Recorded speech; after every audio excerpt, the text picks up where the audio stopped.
अस्सलामुअलैकुम नाज़रीन, आप देख रहे हैं प्रोग्राम हॉटलाइन। मैं हूं फैसल रहमान इस्लामाबाद स्टूडियो से। नाज़रीन, हमारा आज के प्रोग्राम में जिस इशू पे बात होगी, गेम मेरे लिए बहुत इंपॉर्टेंट है और शायद आपके लिए भी उतनी ही अहमियत का हामिल हो। बहुत से टीवी चैनल्स इस इशू पे बात नहीं भी करते हैं, कुछ करते भी हैं, कुछ सही तरीके से पोर्ट्रे होता भी नहीं है। अगेन बात करूंगा आज बलूचिस्तान के हवाले से। बलूचिस्तान के मसाइल हैं क्या, इश्यूज हैं क्या, बड़ी डिफरेंट इश्यूज नजर भी आते हैं और सामने सबसे इंटरेस्टिंग बात यह कि शायद उनको उस तरीके से एड्रेस किया नहीं जाता। हमारा काम मैक्सिमम यही होता है कि एक नशिस्त होती है, इसमें बातचीत करते हैं, इश्यूज को हाईलाइट कर दिया जाए, लेकिन at the end of the day government का काम होता है कि उन इश्यूज को सही तरीके से सॉर्ट आउट किया जाए, उनको सॉल्व किया जाए। अगर कोई इस किस्म के मसाइल जन्म ले रहे हैं जिनका लॉन्ग टर्म ज्यादा मनफी एक असर होगा तो उनको उसी वक्त खत्म किया जाए। आप जानते हैं कि 2 रोजा एक वर्कशॉप का इनेकाद किया गया नेशनल डिफेंस यूनिवर्सिटी में। कल आपने देखा कि प्राइम मिनिस्टर राजा परवेज अशरफ साहब भी वहां पर गए थे, आज सेनेट के चेयरमैन साहब भी वहां पर गए।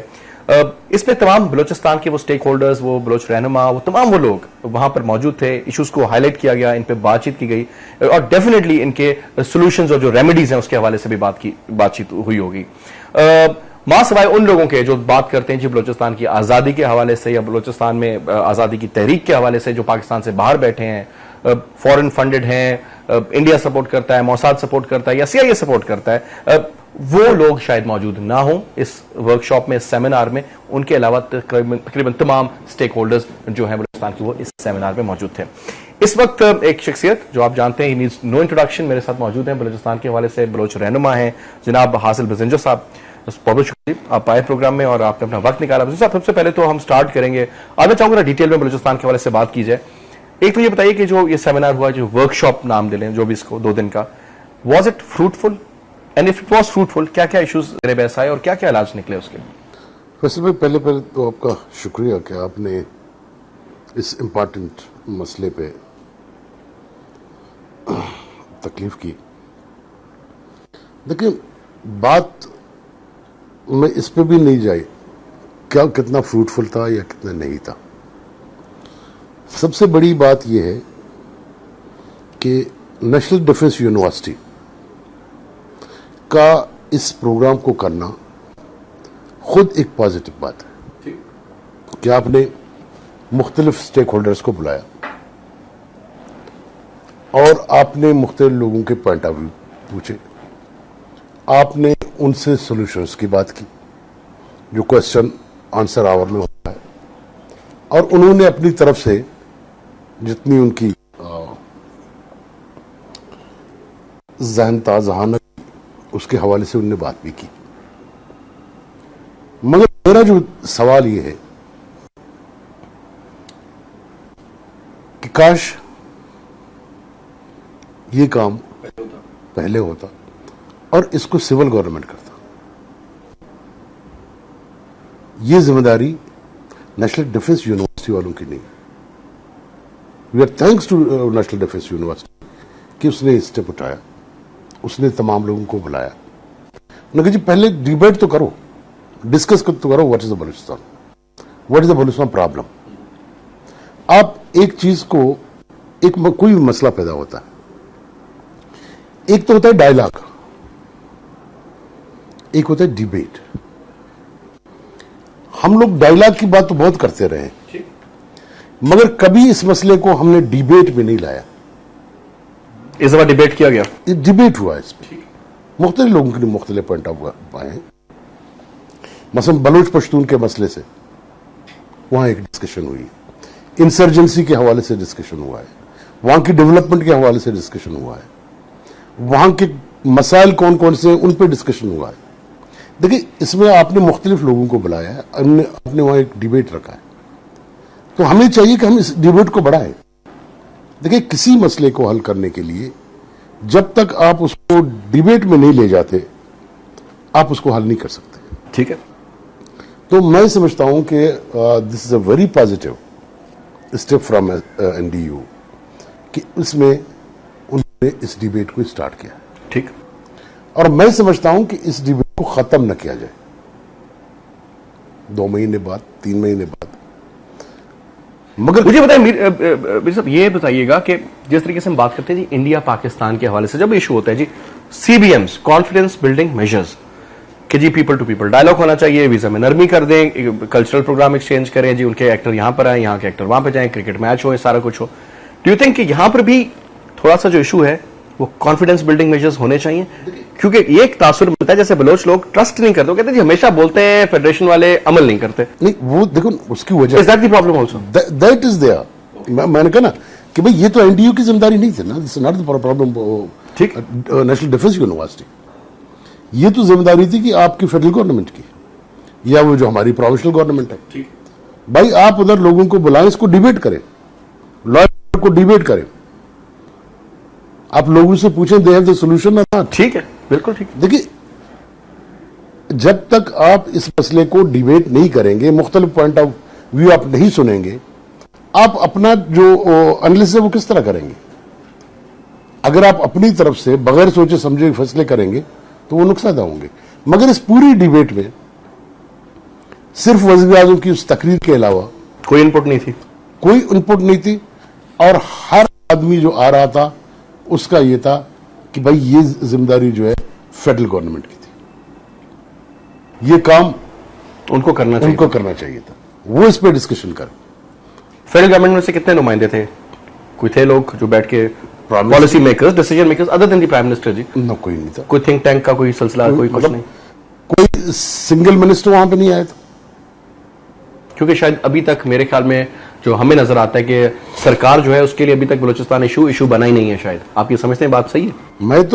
मैंने बात ही यही की। मैंने कहा एक चीज को तुम इशू रखोगे तो उस पर डिबेट होगी, उस पर बातचीत होगी। डायलॉग तो लास्ट में आता है। आपने जब बुनियादी काम ही नहीं किया है तो आप डायलॉग पे पहुंचेंगे कैसे? मतलब आपने ये तो तय किया कि डायलॉग फलाने से करूंगा। मसलन मैं बात को इस तरह रखता हूं कि जब से ये हुकूमत आई है, मेरे ख्याल में 4 कमेटियां बनी हैं, 5 कमेटियां बनी। पहली कमेटी बनी थी, उसका बाबर एवान हेड था। आगाज याकूब बना तो रजा रब्बानी इसका हेड था, वो उसे रिजाइन कर गया। फिर रहमा मलिक था, फिर खुर्शीद शाह था, एक दफा हाजी लश्कर रेसानी थी। आप मुझे बताएं, इन कमेटियों में से किसी ने इस मसले को डिबेट एंड डायलॉग पे गए? तो डिबेट डायलॉग क्या, आप देखें रस्तानी साहब ना सिर्फ हुकूमत छोड़ गए, पार्टी को भी छोड़ गए। बाबर रवान के हालात आपके सामने है, रहमान मलिक का ट्रस्ट लेवल आपके सामने कि जितना लोग उनको ट्रस्ट करते हैं। खुर्शीद शाह साहब को मैं खैर कोई कमेंट करना नहीं चाहता, नहीं है कभी वो। तो अब आप बिल्कुल ये मैं बात करना चाहता हूँ। पीछे रह गए आपके जनाब, एक नाम आपने लिया था, वो एक सेंसिबल आदमी कंपैरेटिवली है बाकी 5 में से, जो कि कोई कुछ ना कुछ करते हैं, लेकिन उनको भी इतने मसाइल दे दिए गए कि वो क्या क्या करें। अब मुझे दूसरी बुनियादी तौर पर बात बताएं, डिबेट किए गए इश्यूज को, इंसर्जेंसी की जब हम बात करते हैं, is that a real issue, या फिर ये महज चंद एक लोगों की शरारत है जिसको प्रोजेक्ट कर रहा है बाहर का मीडिया, और कुछ माशाल्लाह हमारा अपना अकलमंद मीडिया जो वो भी? दो चीजें। इंसर्जेंसी इशू है, ऐसा हम क्योंकि बिल्कुल नहीं है तो हम सही नहीं होंगे। मगर इसको आप, insurgency is an issue fuelled by whom? मैं बताऊं, देखिए इसमें 2 चीजें। एक, वहां यूथ में ये परसेप्शन मौजूद है कि हमारा अपना एक मुल्क होना चाहिए। मुल्क? हाँ, पाकिस्तान को मुल्क नहीं समझते। मगर वो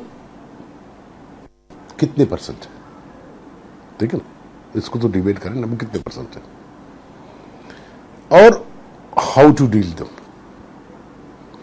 मगर जो दूसरा जो मसला है वो लैंड ऑर्डर का है, जो एक्चुअल इशू है।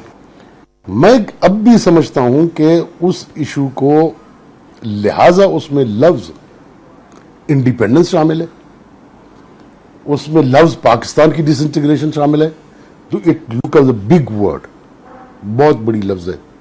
तो इसीलिए हर कोई उस पर अटेंशन दे रहा है, मीडिया भी उसी को अटेंशन देता है, इंटरनेशनल मीडिया भी उसी को अटेंशन देता है। मगर उससे बड़ा प्रॉब्लम जो है वो आउटलास का है बलूचिस्तान। ये कौन लोग? क्रिमिनल्स। कहां से आए, कौन थे? वही लोकल लोग थे, लोकल क्रिमिनल। स्पॉन्सर किया जा रहा है इनको?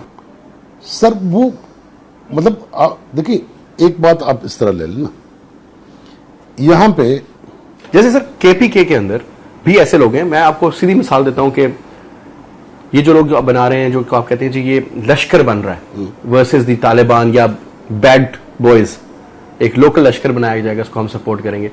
उस लोकल लश्कर में भी तमाम क्रिमिनल्स, तमाम तो नहीं, मेजॉरिटी क्रिमिनल्स जमा हो रहे हैं, वो अपनी जाती दुश्मनियां निकाल रहे हैं वहां पर।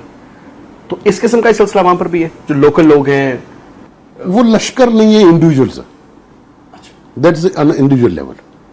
उसको आप लश्कर का नाम देते हैं, दिस इज इंडिविजुअल लेवल। और इसके साथ फिर भी एक बहुत बड़ा ग्रोह आउटलास का है, जिनको कोई पूछने वाला नहीं। वो आपको फैसल भाई को उठा ले, इसको कहीं लाहौर ले जाने की या फाटा ले जाने की जरूरत नहीं है। बिली एरिया में रखें और फोन करें कि मुझे 1 करोड़ दे दो। हिज फैमिली नोज कि उसके हमारे पास और कोई चारा नहीं है सिवाय पैसे देने की। रैंसम। अच्छा, मजे की बात है कि कहा यह भी जाता है सब इसमें 6 बंदे, और मैं अगर आप कहते हैं मैं कोट भी करता हूँ, बड़ी पावरफुल शख्सियत आपकी बलूचिस्तान की, गैर सियासी शख्सियत का मैं नाम नहीं लेना चाहूंगा यहाँ पर, लेकिन इशारा अगर आप समझ रहे हैं। उन्होंने मुझे कहा कि जी जितने बंदे हमने ट्रेस किए ना, जब भी अवाब राय तावान का चक्कर है, वो आपकी हुकूमत के बंदे निकलते हैं उसके at the end of the day. जब इस लेवल की आपकी लॉ एंड ऑर्डर, तो फिर हम why to blame the arm outlaws. Outlaws तो आपके फिर इख्तिदार पे बैठे हैं, असेंबली के अंदर। एक ब्रेक का इशारा हुआ जी, ब्रेक लेते हैं, ब्रेक के बाद वापस आते हैं। We have with us Asif Bajaria साहब ने यहीं से बात की।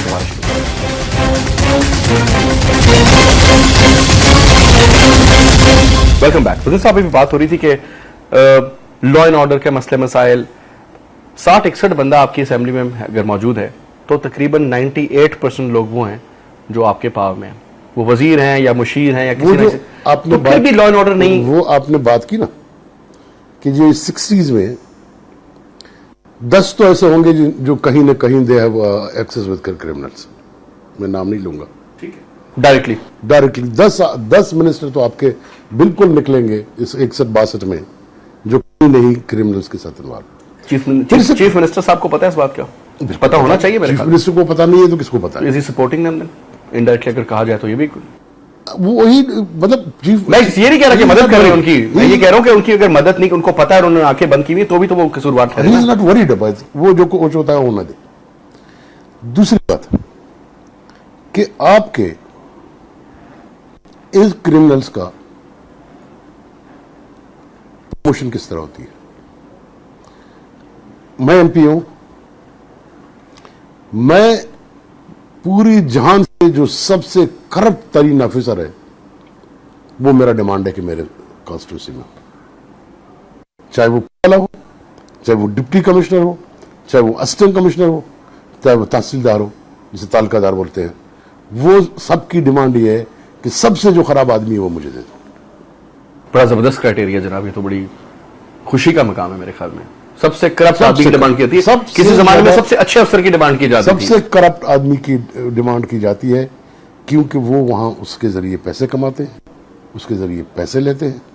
मैं आपको अब बात छोड़ें, मैं आपको एक और बात बता दूं। हमारे यहां ईरानी तेल बहुत आता है, क्या इलीगल है, टैक्स नहीं देते हैं साथ, जिसमें सारी एजेंसियां इन्वॉल्व, हर कोई अपना बत्ता लेता है। तो स्मगलिंग हो रही है, कोई अपना बत्ता लेता है, फलाना बत्ता लेता है। हर मिनिस्टर ने भी अपने लिए एक चैन लगाया है। मिनिस्टर साहब चैन से पैसा लेता है, उसने अपनी बैरियर खड़ा किया हुआ है, ये उसका है, उसको भी आप 500,000 रुपए देंगे तो गाड़ी गुजरेगी, नहीं देंगे नहीं गुजरेगी। इतने करप्शन करने के बावजूद जहां 25-25 करोड़ रुपए दिए जा रहे हैं, काए जा रहे हैं, दिए नहीं जा रहे हैं, काए जा रहे हैं स्ट्रेट फॉरवर्डली। फिर why to blame the federal government sir, वो तो अपना काम पूरा कर रहे हैं ना। वो अब जाके राजा परवेज अशरफ या गिलानी साहब पहले थे, वो जाके खुद तो पैसे बांट नहीं सकते कि बेनजीर इनकम सपोर्ट फंड वाला काम करें, वो भी पैसा खाया जाएगा वहां पे। आपके ख्याल में सबसे करप्ट सूबा इस वक्त आपका बलूचिस्तान है, नंबर 1 टॉप पे, मुझे इसके करीब भी कोई नहीं लगता।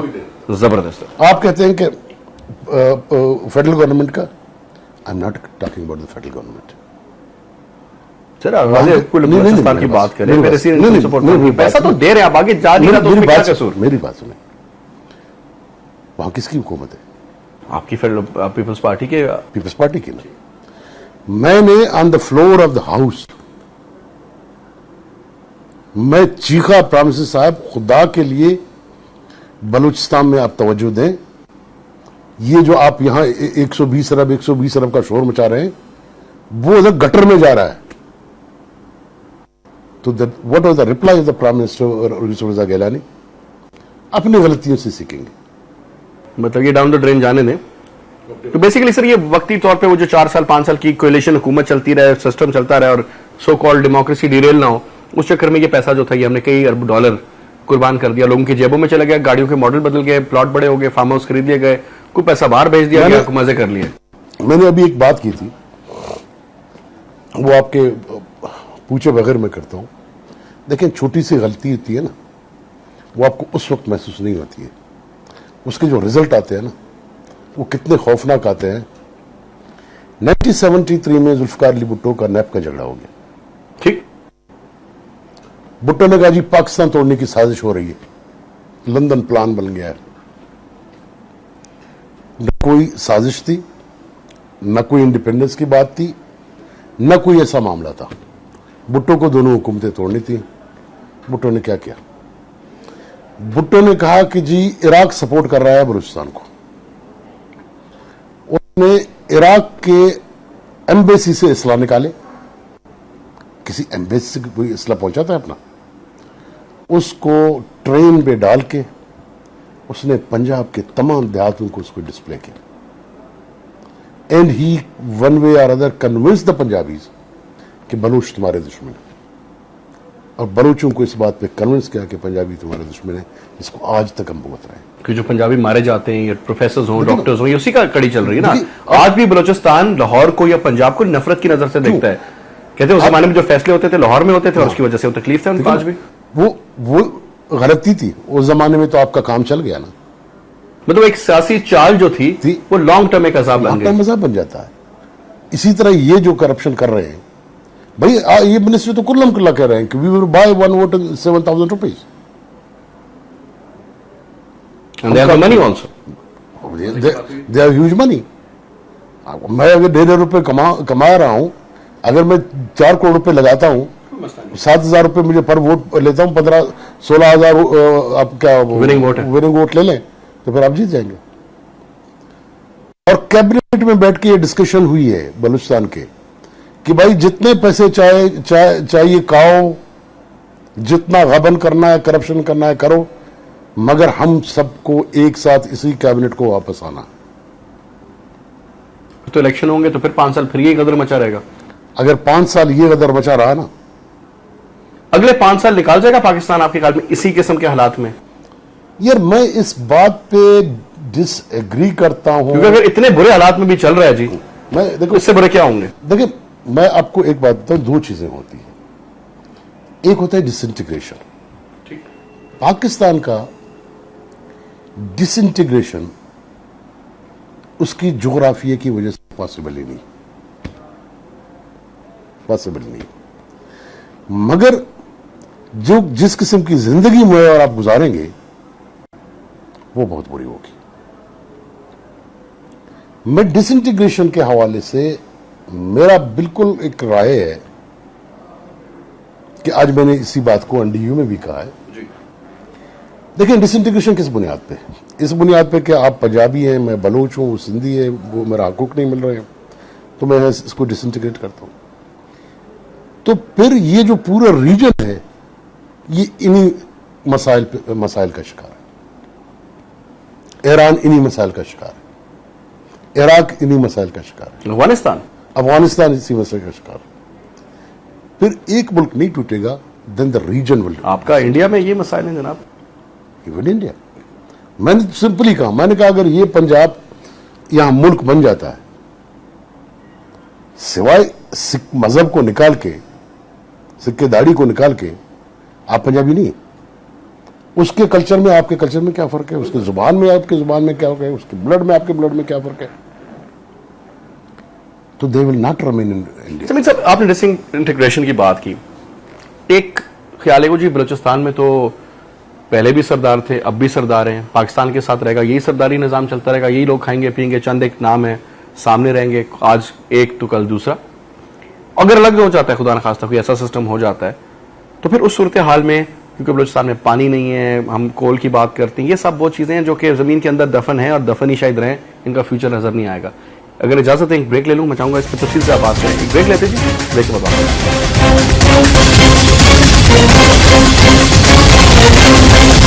इससे बात हो रही थी ब्रेक से पहले कि बलूचिस्तान अगर अलग हो जाता है, दो सूरत हाल है ना कि जी, जो मैं वर्स्ट केस सिनेरियो की बात कर रहा हूं, तो उसके बारे में कहा जाता है कि क्योंकि वहां पे पानी नहीं है, सर्वाइवल के बड़े मसले मसाइल हैं। और मैं ग्रेटर बलूचिस्तान की बात करूं, उसमें आपका थोड़ा ईरान का हिस्सा भी सिस्तान वगैरह शामिल कर लिया जाए। रिसोर्सेज बहुत हैं, कोयले की बात करें, गोल्ड की बात करें, कॉपर की बात करें, तेल की बात करें, सारे सिलसिले, लेकिन उसका सर्वाइवल नहीं है। आप समझते हैं कि क्या बैरूनी ताकतें, अगर हम ये समझते हैं कि जी जो पाकिस्तान को तोड़ने की साजिश में मुलविस हैं, CIA है, मोसाद है, या रॉ है, या KGB का नाम लिया जाता है, MI6 का नाम लिया जाता है, मैं मिसाल दे रहा हूं आपको, तो वो पाकिस्तान को कमजोर करने की हद तक तो यकीनन दुरुस्त है, लेकिन उसके बाद एक ऐसी स्टेट जो खुद पे सर्वाइव करे। और अमूमन हमने ये देखा, अमूमन क्या हिस्ट्री ये बताती है कि बलोच लड़ते ही रहते हैं, दो भाई भी सगे आपस में लड़ेंगे इक़्तिदार के लिए, पावर के लिए और पैसे के लिए। तो फिर तो ये तो एक मुझे खाना जंगी नजर आएगी फिर यहाँ पे फ्यूचर में। क्या कहेंगे? देखिए, पहले बात तो मैंने की कि मुझे इसकी कोई पॉसिबिलिटी नजर नहीं आती है। दूसरी, देखिए, मैं तो बिल्कुल दूसरी बात कहता हूं। हम, आपको मालूम है कि एक मौके पे ईरान ने एक अपने हिस्से का नाम मक्रान रखना चाहा। ये भी तो नहीं छोड़ेंगे आपको। ईरान जो है, अगर आज भी आप उसके किसी नक्शे को जाके देखें इंटरनली, ये पार्ट उसने अपने हिस्से में डाली हुई है, पाकिस्तान के हिस्से में नहीं डाली हुई है। और किसी जमाने में यही पोजीशन अफगानिस्तान की थी। वो भी अपना जो है वो नक्शा जो है वो आज भी क्लेम कर रहा है। तो इसीलिए बलोच को सोचना पड़ेगा। मेरी राय है कि the best way for Baloch is a Pakistan as a true federation. True federation ही बलोच का मसले का हल है। देखिए मीर साहब, यहाँ पे दो बातें। एक, वो आम गरीब आदमी, उसको पीने का भी साफ पानी मैसर नहीं है, उसकी सबसे बड़ी जायदाद उसकी 3 बकरियां हैं टोटल। ये प्रैक्टिकल किसी पहाड़ के ऊपर रहता है, कच्चे मकान में, अजीब और गरीब हालात में। सर, 3 जोड़े से ज्यादा किसी बलोच के पास कपड़े ही नहीं है। आप ये बताएं कि एक वो बलोच है और एक बलोच वो है कि जनाब जिसकी मैं कहता हूँ क्रूजिंग्स की रंग ही बदलते रहे आप, तो उनको समझ नहीं आती कि एक अजीब और गरीब गदर है वो भी। टू टॉप एक्सट्रीम, या तो अमीर तरीन पावर भी है उसके पास, सरदार भी वो है, यहां तक कि लेविस भी उसकी अपनी, जो उसने बदमाश पाले हुए, मैं तो ये लफ्ज यूज करूंगा, और जो वो चाहता है वो करवा देता है वहां पर। एक वो और एक ये। इनका सर्वाइवल तो समझ नहीं आता कि चले जी वही 3 रोटियां जो अभी खाते हैं 2 खा लेंगे, लेकिन इनका क्या फ्यूचर होगा जो ऊपर इस वक्त हमें करते धरते नजर आते हैं, चाहे पावर में हो, चाहे सियासत में हो, चाहे किसी भी लिहाज से। मैं आपसे एक गुजारिश करूं ना, मैंने ये जो लोग हैं ना, इनको हम संडेमन के लोग कहते हैं। ये सरदारी सिस्टम जितना आप देख रहे हैं ना, ये संडेमन की मेहरबानी है। That was the English officer.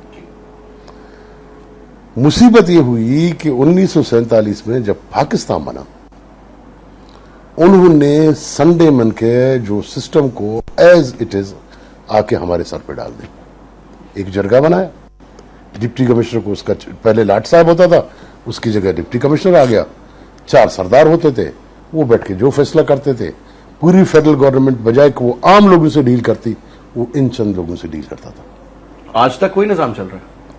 अब इसको, आपका जो सिस्टम है, अब आपको बदलना होगा। आप 2 fair and free election, 2 fair and free election कर ले, इनकी तादाद आधी से कम हो जाएगी। सब फ्री एंड फेयर, बलोच अवाम के हालात आपके सामने। आप कहते हैं 7,000 रुपए में वोट बिक सकता है, किधर फ्री एंड फेयर करा सकते? सर, आप इनको 7,000 रुपए शायद पूरे 6 महीने की उसकी आमदनी ना। मगर मैं आपको एक बात बताऊं, आप इसको, जो इनके सपोर्टर हैं जिन्होंने इनको लाया है, मैं बार बार बोलता हूं कि एजेंसियां इनको डायरेक्ट सपोर्ट नहीं करें, अब भी इन पैसों के साथ भी नहीं जीतेंगे। एजेंसियां जो हैं, हमारी एजेंसियां हैं, वाकई इतनी पावरफुल है बलूचिस्तान में, जो कहते हैं जो बंदे मार दो, ये कर दो, बिल्कुल लाशें मिल रही, वो कर रहे हैं आपके ख्याल में? पाकिस्तान में हर कहीं पावरफुल है।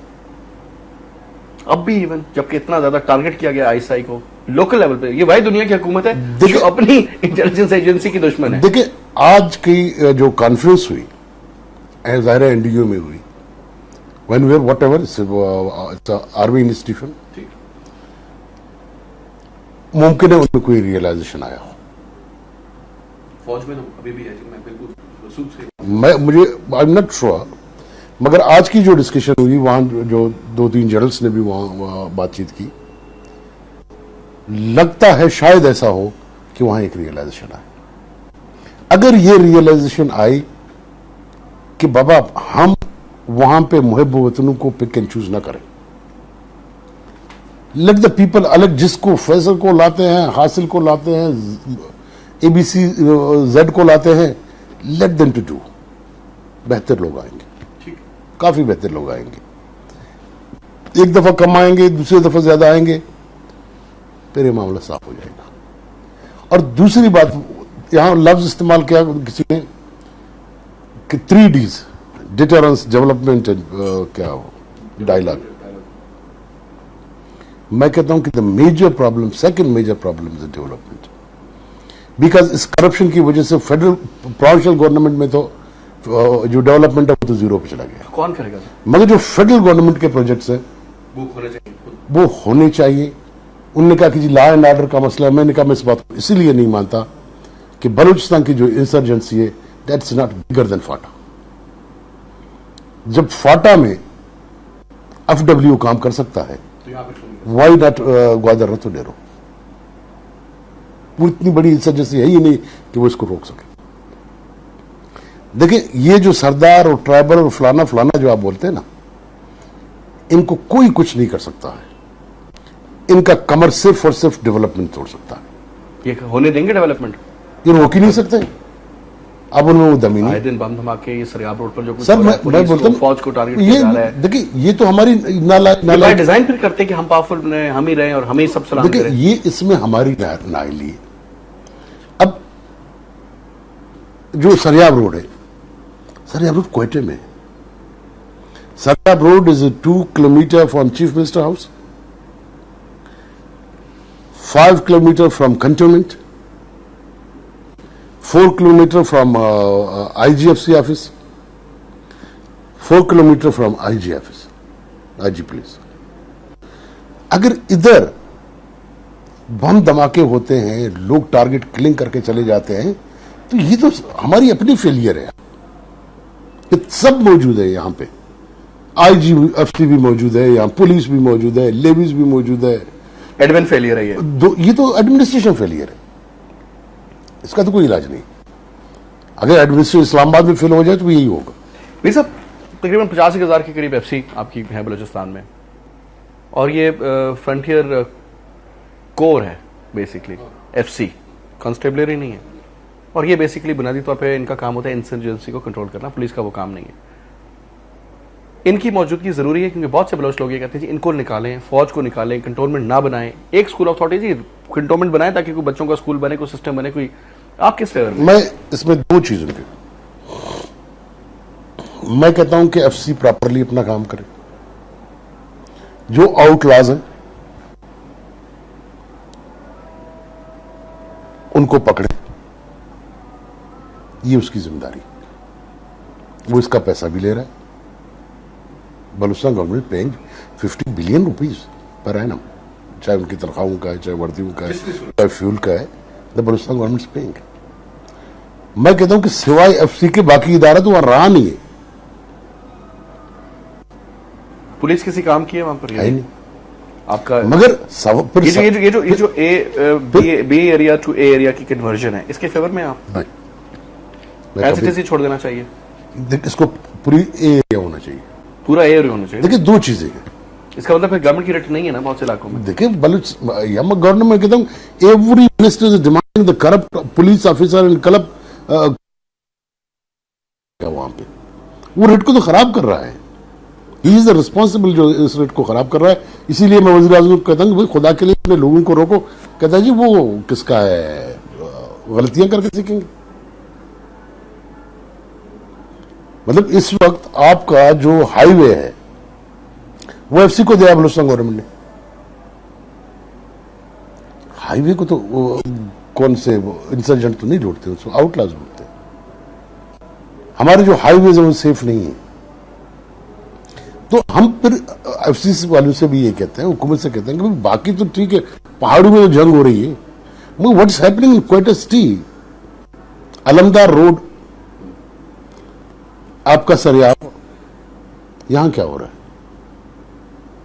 मुझे ये बताइए कि ब्रेक का इशारा हो रहा है, मैं थोड़ी सी एक दो इंपॉर्टेंट चीज़ों को मैं चाहूँगा मैं टच करूँ ब्रेक के बाद। खास करके मुझे बताइए कि अब आपके ख्याल में, आप बलोच रहनुमा हैं, किस हद तक इस बात में सच्चाई है कि फॉरेन एलिमेंट्स जो है वो बलूचिस्तान के अंदर सपोर्ट कर रहे हैं, इंसर्जेंसी को प्रमोट कर रहे हैं, आउटलॉस को सपोर्ट कर रहे हैं, और आज जो बलूचिस्तान में मसले मसाइल जन्म ले चुके हैं, ले रहे नहीं हैं, ले चुके हैं, और मजीद भी शायद फ्यूचर में उसको उनके पीछे उनकी थापी, जिसको कहते हैं जी पंजाबी में, वो थापी है। जस्ट एक ब्रेक है जी, ब्रेक के बाद वापस आते हैं, वीडियो साहब से मजीद बातचीत करेंगे एक ब्रेक के बाद।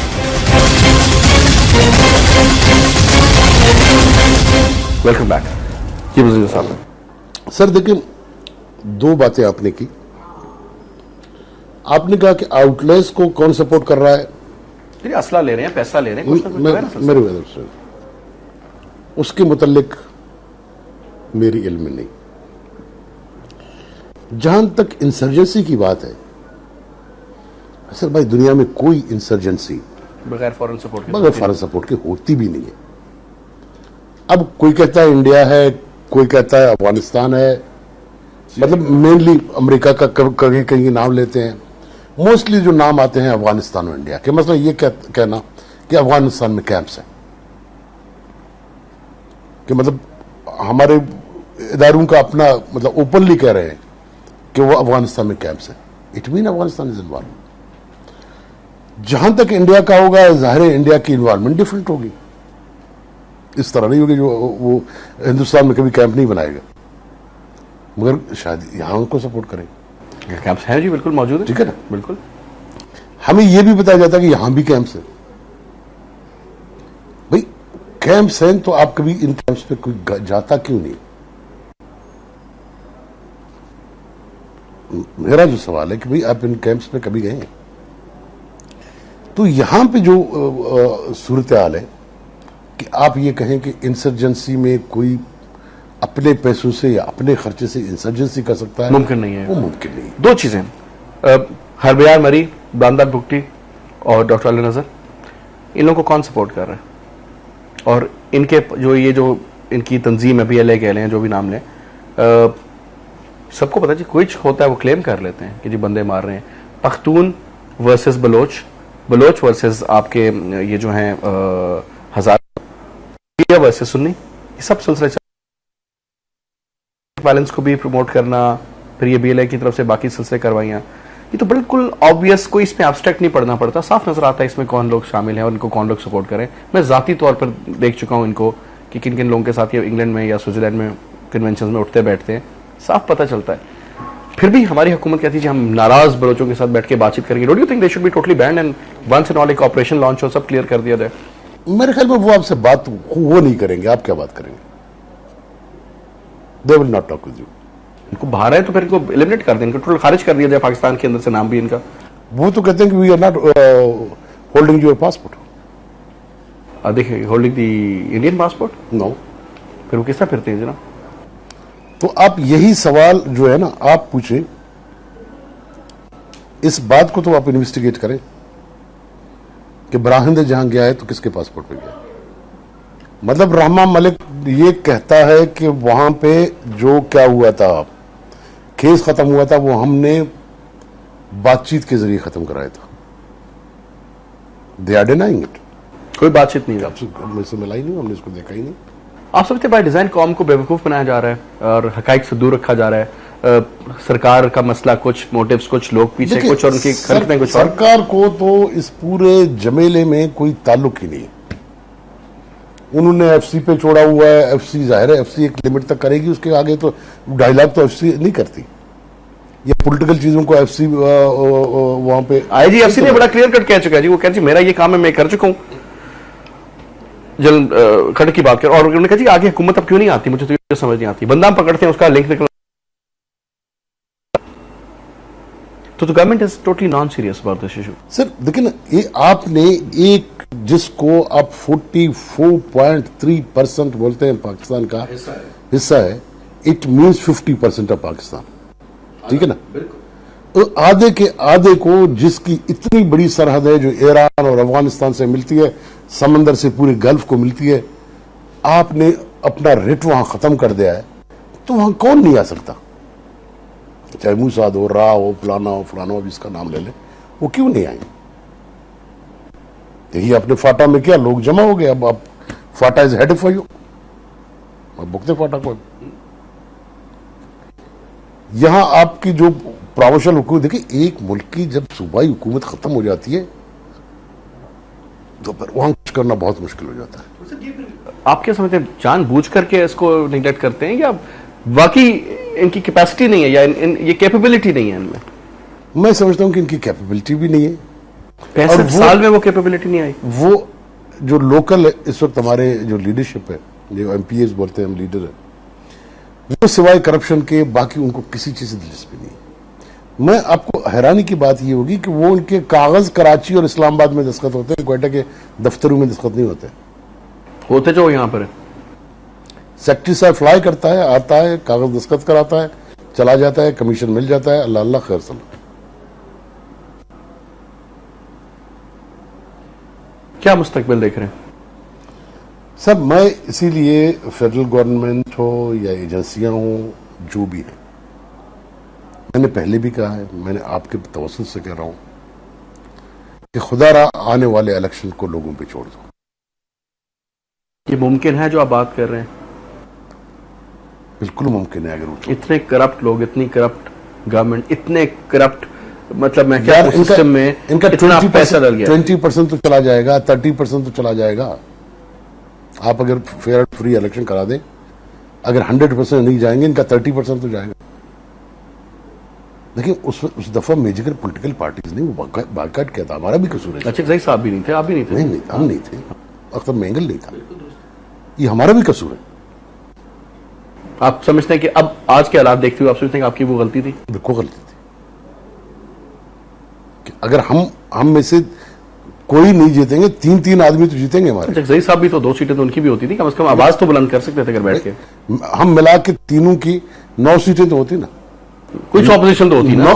9 आप हुकूमत में होते या अपोजिशन में होते, 9 आदमी कुछ नहीं कर सकते, इतना तो शोर मचा सकते, किसी को किसी काम से रोक सकते, एक्सपोज तो कर सकते। तो आपने खुला छोड़ दिया। बलूचिस्तान की जो कंडीशन है, जो हालात हैं, क्या पॉइंट ऑफ नो रिटर्न है या अभी भी बेहतर हो सकता है आपके ख्याल में? मैं नहीं चाहूंगा कि आप ओवर ऑप्टिमिस्टिक होकर बात करें, बिल्कुल रियलिटी पे बात करें। बिल्कुल रियलिटी पे आता हूं कि बलूचिस्तान नो रिटर्न पे नहीं है। नहीं। अगर आप थोड़ा सा गवर्नेंस इंप्रूव करें, थोड़ा सा डेवलपमेंट पे कंसंट्रेट करें, चीजें नॉर्मल होंगी, टाइम लगेगा। ये काम दुनिया में हर कहीं टाइम कंज्यूमिंग होता है, वो एक दिन में नहीं होता। इट विल टेक इस टाइम अपना लेगा। और एक चीज इसमें बहुत अहम है कि मैं बार बार एक बात कहता हूं कि बलूचिस्तान के मामले को आपके साथ भी मैंने 2-3 दफा कहा है, इस रीजनल जो वार चल रहा है इसका हिस्सा है, इसमें इसका बड़ा हाथ है। जो रीजन में जो कुछ हो रहा है ना, ये भी इसका बड़ा एक वजह है।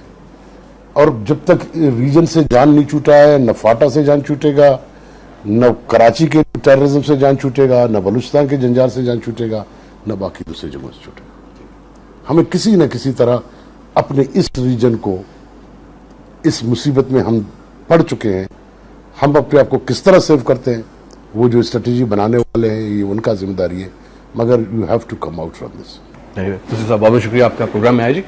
अभी आपने गुफ्तगू सुनी, मेरे ख्याल में अब मेरा कोई कंक्लूजन करने का तो उसमें कोई अब तुक नहीं रहती, ना ही कोई इसमें ऐसी बात है, क्योंकि बड़ी क्लियरली बिल्कुल एक न्यूट्रल ऑब्जर्वेशन वजीर साहब की आपने सुनी कि बलूचिस्तान के एक्चुअल मसाइल हैं क्या, उनको एड्रेस किया जा सकता है, आज भी किया जा सकता है।